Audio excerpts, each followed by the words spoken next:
The word jihad is mentioned in the Quran about 41 times.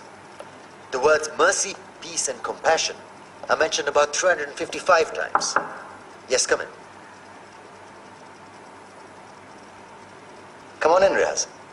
Sit down, please. Contrary to popular belief in most Western cultures, Islam is a religion that preaches peace and tolerance. Yes, Patricia.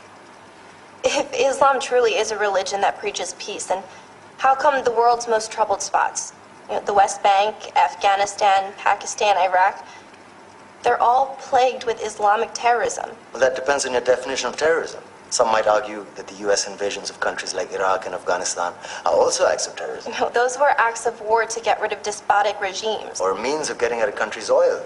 Conspiracy theories. Well, May I? Yes, please. Go ahead, Riaz. Mr. Khan is right.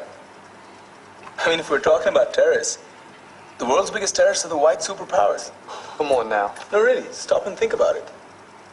Explain 9/11. Okay. Do you know how many people died in the Twin Towers strike? Around 3,000. And do you have any idea how many people died in the bombing of Afghanistan? Take a wild guess. More than 15,000 people died. And that's just conservative figures.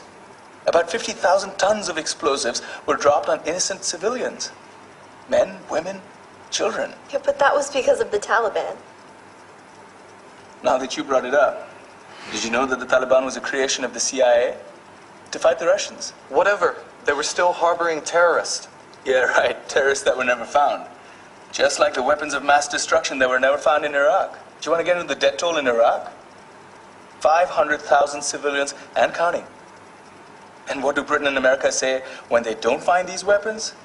It's simple. They just say sorry.